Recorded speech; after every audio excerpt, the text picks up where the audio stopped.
Good morning friends, welcome to back my YouTube channel English मस्ती।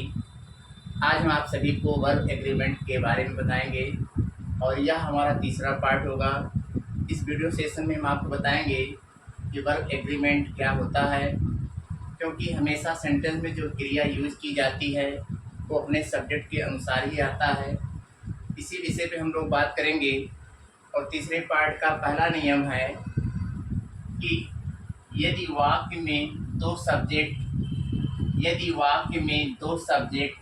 As well as along with together with and not like unlike including excluding but except या besides से जुड़े हों तो पहले subject के अनुसार सिंगुलर या प्लूरल वर्ब का यूज होता है।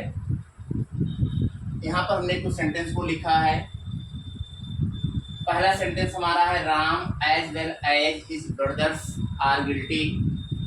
सेकंड है I as well as they are ready to do it. तीसरा सेंटेंस हमारा है all the supporters with the leader is present in the meeting.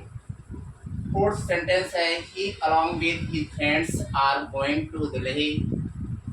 और पांचवा सेंटेंस हमारा है Mohan and not I have done his work. और छठवां सेंटेंस है Seema besides her friends writes the letters.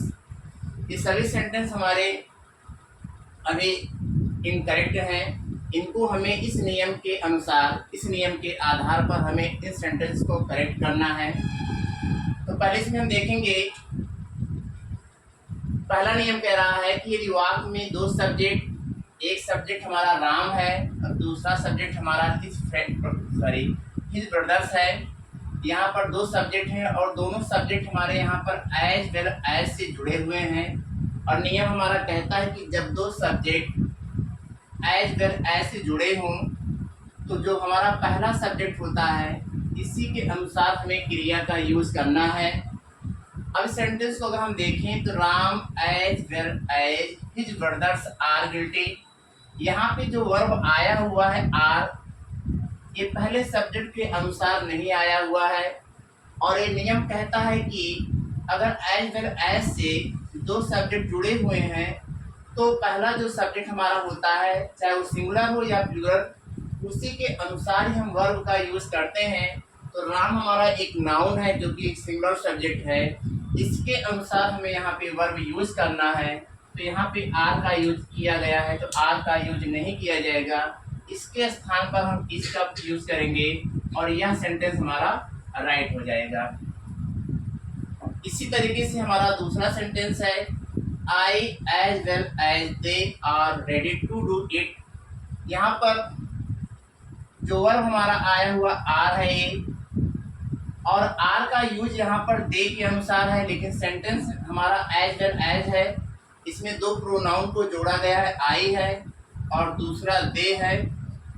इन दोनों को एज वेल एज से जोड़ा गया है और हमें वर्ब का यूज करना है पहले कर्ता के अनुसार। पहला कर्ता हमारा जो है आई है, जो कि प्रोनाउन है, और आई के साथ हमेशा हम एम का यूज करते हैं। तो यहाँ पे आर को हटा देंगे और यहाँ पर लिखेंगे एम और यह सेंटेंस हमारा करेक्ट हो जाएगा।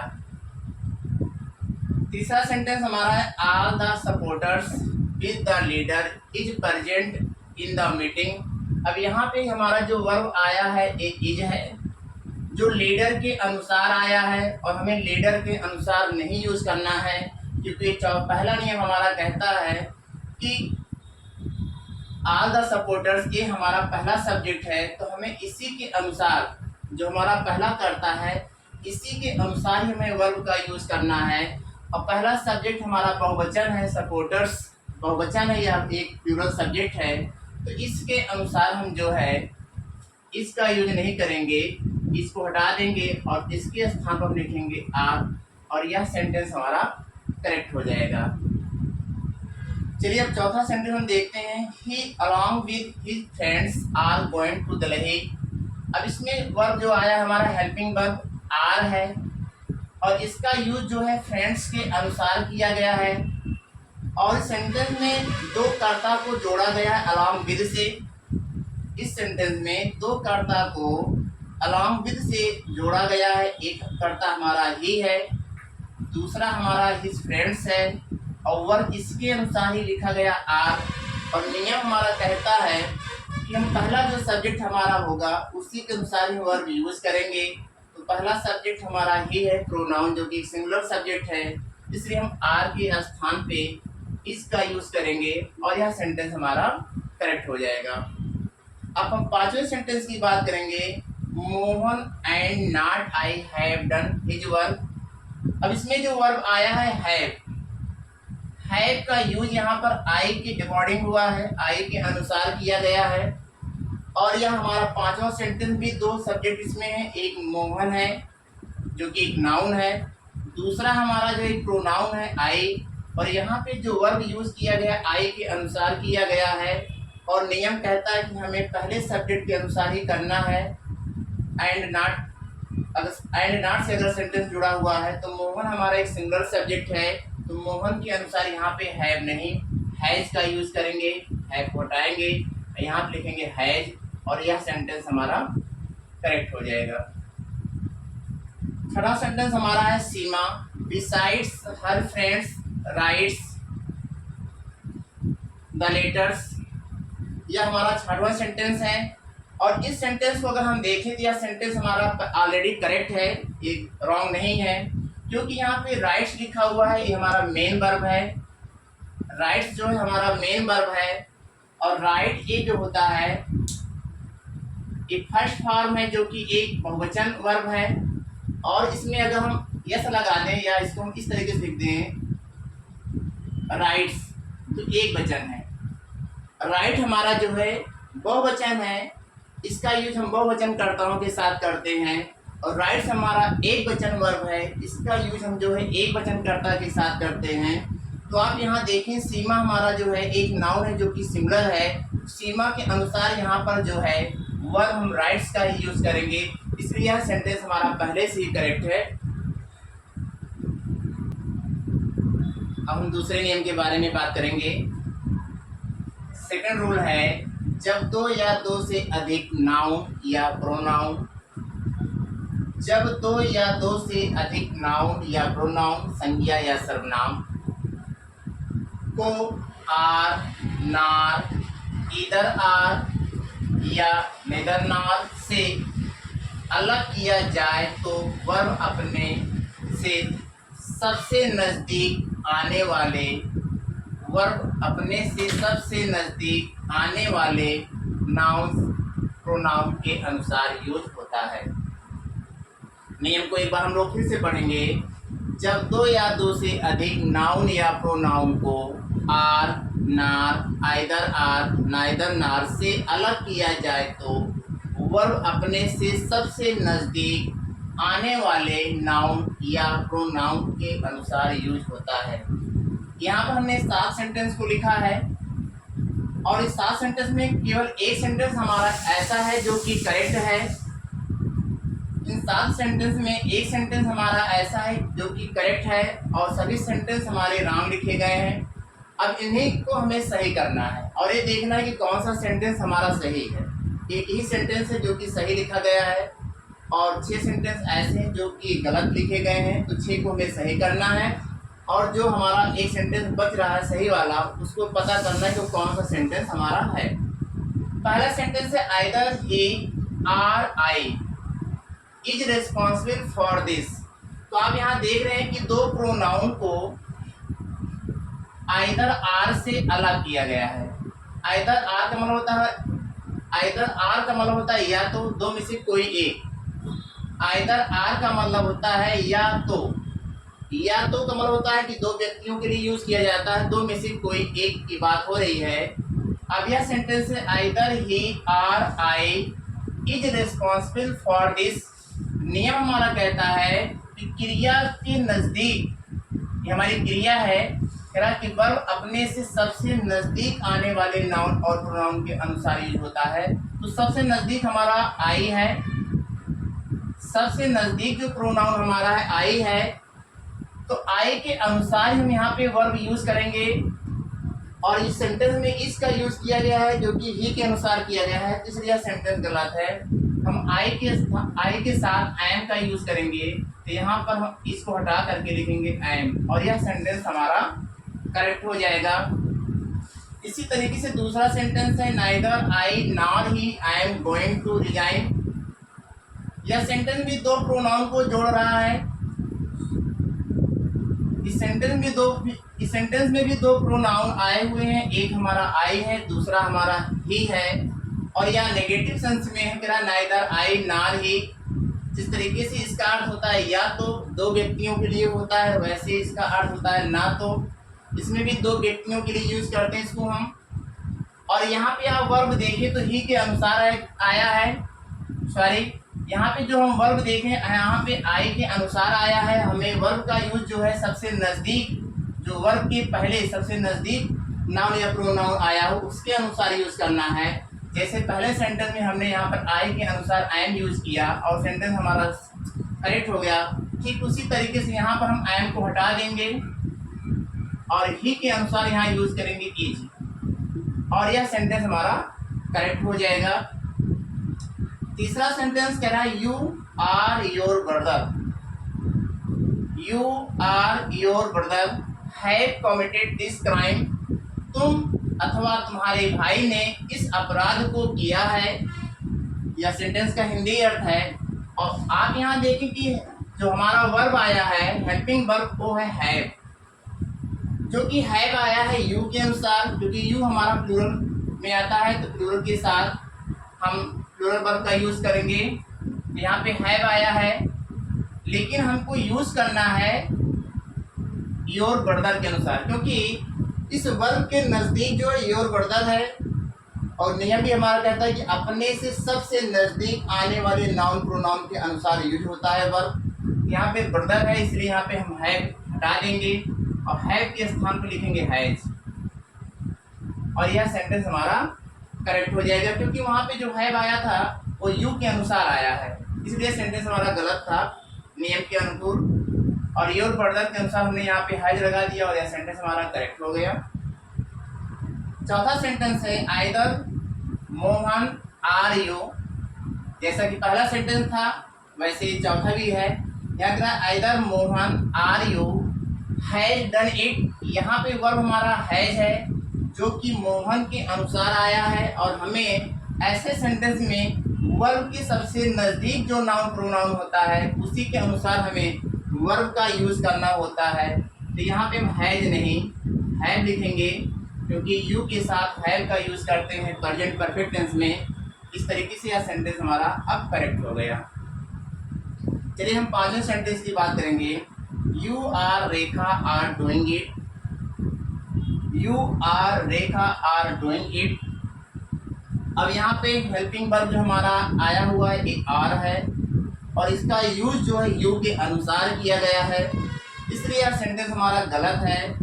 क्योंकि नियम हमारा कहता है कि इधर आर निदर नार आर या ना से दो सब्जेक्ट को अलग किया जाए तो जो सबसे नज़दीक होता है वर्ब के उसी के अनुसार वर्ब भी यूज होता है। इसलिए रेखा के अनुसार यहाँ पे आर नहीं, हम लोग यहाँ पे इज का यूज करेंगे और यह सेंटेंस हमारा करेक्ट हो जाएगा।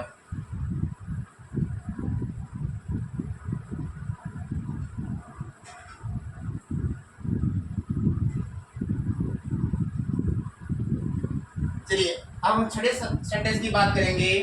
ही nor I write the poem. अब इसमें एक एक्शन वर्ड आया है राइट। राइट होता है लिखना। हमने भी आपको बताया था पहले नियम को पढ़ाते समय, एक राइट होता है जो कि बहुवचन वर्ब होता है, और एक राइट्स होता है जो कि सिंगुलर एक वचन होता है। ये हमारा बहुवचन वर्ब है, इसका यूज हम बहुवचन कर्ताओं के साथ करते हैं, और ये हमारा राइट से ये सिंगुलर वर्ब है इसलिए इसका यूज हम सिंगुलर सब्जेक्ट के साथ करते हैं। अब यहाँ पे राइट्स आया हुआ है। अब जो राइट्स का यूज किया गया है वो ही के अनुसार किया गया, ही के अनुसार ही यहाँ पे राइट्स का यूज किया गया है, इसलिए यह सेंटेंस गलत है।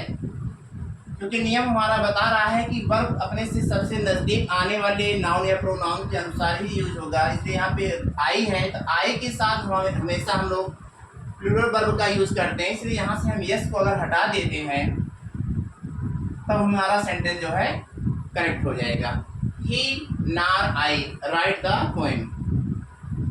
सातवां सेंटेंस कह रहा है इधर you or your brother did it yesterday. यह सेंटेंस हमारा करेक्ट है, इसमें कोई भी गलती नहीं, क्योंकि यहाँ पर वर्ब का सेकंड फॉर्म आया हुआ है। क्योंकि इस सेंटेंस में वर्ब का सेकंड फॉर्म आया हुआ है तो पास्ट इंडेफिनिट टेंस में करता चाहे आपका सिंगुलर हो या प्लूरल हो, सभी के साथ क्रिया की सेकंड फॉर्म का यूज करते हैं। इसलिए यह सेंटेंस हमारा करेक्ट है।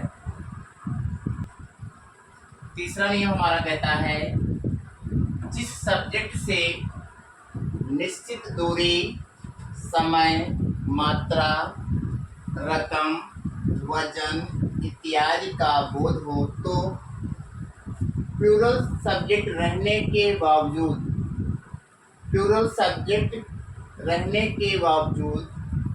ऐसे सब्जेक्ट के साथ सिंगुलर वर्ब का यूज होता है। तीसरा नियम हमारा कहता है कि जिस सब्जेक्ट से निश्चित दूरी, समय, मात्रा, रकम, वजन इत्यादि का बोध हो तो प्लूरल सब्जेक्ट रहने के बावजूद ऐसे सब्जेक्ट के साथ सिंगुलर वर्ब का यूज होता है। कारण क्या है? नियम कह रहा है कि ऐसा सब्जेक्ट हमारा प्लूरल होता है और प्लूरल सब्जेक्ट रहने के बावजूद भी क्रिया हम जो यूज करते हैं सिंगुलर का यूज करते हैं। इसका कारण क्या है? कारण यह है कि इन परिस्थितियों में इनसे संख्या का बोध ना होकर, किस चीज का बोध ना होकर? संख्या का बोध ना होकर निश्चित मात्रा, माप या परिमाप का बोध होता है। जैसे कि पहला सेंटेंस क्या? पहले यहाँ पर हमने 5 सेंटेंस को लिखा है और इस 5 सेंटेंस में एक सेंटेंस हमारा राइट है। अभी हम लोग पता करते हैं कि कौन सा सेंटेंस है जो हमारा राइट लिखा हुआ है। शेष जो है 4 सेंटेंस हमारे रॉन्ग है। चलिए चेक करते हैं कौन सा रॉन्ग है और वो कौन सा एक सेंटेंस है जो करेक्ट है। पहला सेंटेंस है 50 miles are a short distance these days. यहाँ पे एक सब्जेक्ट आया है 50 मील्स जो दूरी को बताता है। 50 मील्स जो है दूरी के लिए यूज किया जाता है। मील्स मतलब होता है दूरी। ये दूरी के लिए हम यूज करते हैं। एक मील में होता है 1600 मीटर। 1600 मीटर बराबर 1 मील। तो कह रहा है 50 miles are a short distance these days. अब सब्जेक्ट को अगर हम ध्यान से देखें तो देखने में लग रहा है कि सब्जेक्ट हमारा प्लूरल है और सब्जेक्ट हमारा प्लूरल है भी। यह कर्ता हमारा जो है बहुवचन है, लेकिन क्रिया इसके साथ जो है बहुवचन की आई हुई है। जबकि नियम कहता है कि सब्जेक्ट हमारा प्लूरल है, लेकिन इसके साथ हम जो है क्रिया जो यूज करेंगे वो सिंगुलर का यूज करेंगे। इसलिए यहाँ पे आर का यूज नहीं करेंगे। हम लोग लिखेंगे यहाँ पर is. 50 meals is a short distance these days. अब यह सेंटेंस हमारा करेक्ट हो गया। इसी तरीके से दूसरा सेंटेंस है 1000 rupees were given to the poor. Subject हमारा बहुवचन है, प्लूरल है।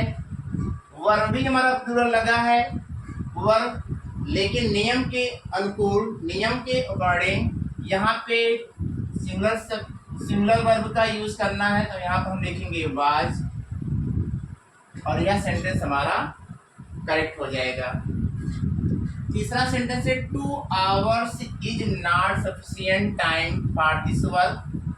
सब्जेक्ट हमारा बहुवचन है, प्लूरल सब्जेक्ट है। वर्ब हमारा यहाँ पर सिंगुलर है, तो इस नियम के अकॉर्डिंग यह सेंटेंस हमारा सही है कि कर्ता हमारा बहुवचन है, क्रिया हमारी जो है इसके साथ जो आई हुई है वो एक वचन है, और ये नियम यही कहता है कि इस तरीके के कर्ता अगर आते हैं तो उनके साथ हम क्रिया जो हमेशा सिंगुलर का यूज करेंगे, इसलिए यह सेंटेंस हमारा करेक्ट है। अब हम चौथे सेंटेंस की बात करेंगे। 5 टन ऑफ शुगर, ये वजन के लिए यूज किया जाता है। 5 ton of sugar are required for this function. यहाँ पे वर्ब आया हुआ है आर, जो कि प्लूरल के साथ यूज होता है, और सब्जेक्ट भी हमारा प्लूरल ही है, लेकिन इस नियम के अकॉर्डिंग यहाँ पे हम सिंगुलर सब्जेक्ट प्लूरल सब्जेक्ट के साथ यहाँ पे हम इज का यूज करेंगे सिंगुलर वर्ब का, और यह सेंटेंस हमारा करेक्ट हो जाएगा। इस तरीके से चौथा सेंटेंस हम सही करेंगे। पांचवें सेंटेंस की बात करें। 10 miles are a long distance for me. जैसा कि पहला सेंटेंस था, ठीक उसी तरीके से दूसरा भी सेंटेंस है। 10 मील्स है हमारा, जो कि एक प्लूरल सब्जेक्ट है, और इसके साथ हमें सिंगुलर वर्ब का यूज करना है, लेकिन वर्ब हमारा जो इसमें प्लूरल आया है, इसलिए हम आर को हटाएंगे और इसके स्थान पर हम लिखेंगे इज, और यह सेंटेंस हमारा करेक्ट हो जाएगा कि 10 meals is a long distance for me. Thank you.